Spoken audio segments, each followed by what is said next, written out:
The three gaps: effort, skill, and quality. The great surprise for people with good ideas is the gap between how an idea feels in their mind and how it feels when they put the idea to work.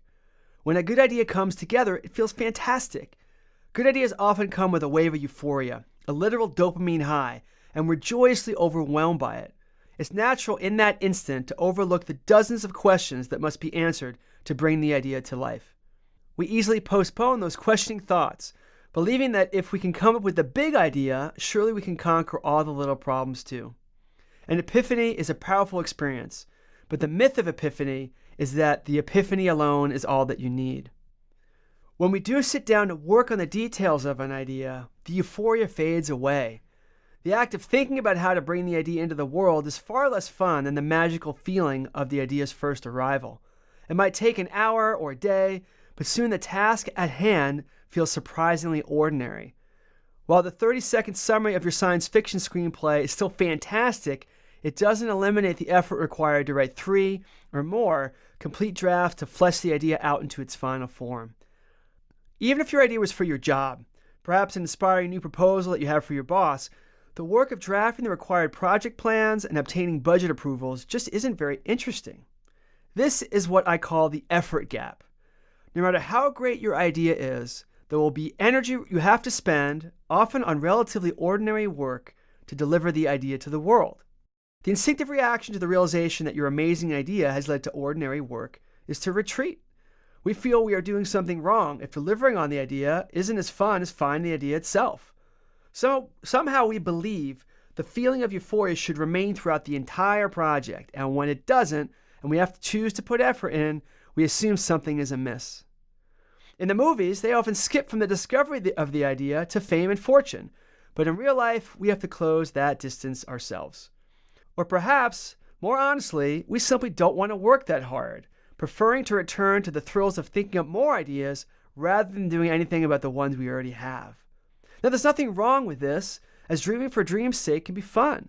The problem is when we torture ourselves by denying the fact that we have less ambition than we wish we did.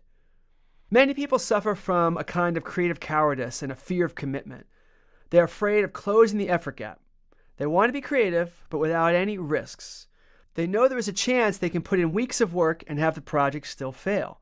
So they prefer the shallow perfection of keeping the idea locked up in their minds, taking it out only to stroke their ego and possibly also annoy their friends. When someone else produces something with a similar idea, perhaps a movie or an invention, they'll claim false possession, exclaiming, "I thought of that years ago." But the only way to possess an idea is by closing the effort gap and actually putting something out into the world. Coming up with the idea, it turns out, is often just the easy part. Sometimes the problem is the recognition that while the idea is excellent and you're willing to put the effort in, the skills you have aren't good enough to deliver on the idea.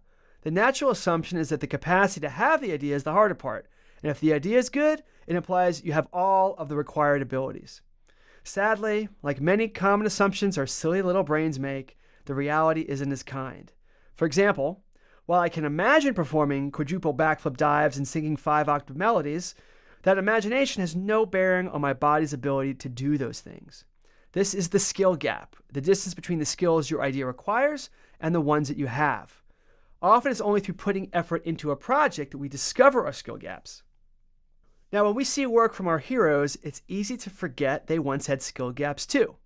We imagine they were born with the abilities that we know them for. The problem is our view of other creators' work is inverted. We know them after they became famous and after they learned their craft. The works we know best are rarely an artist's early works, but rather those considered masterpieces. When we see a Georgia O'Keeffe painting in a museum or a J.R.R. Tolkien novel in the bookstore, we see the creators at their best and likely in their prime. We don't see their many experiments, their uncertain output during the long years they developed the skills they'd become famous for. As Stephen Furtick said, the reason we struggle with insecurity is because we compare our behind the scenes with everyone else's highlight reel. We have to go out of our way to find their behind the scenes work, and often we forget that it even exists.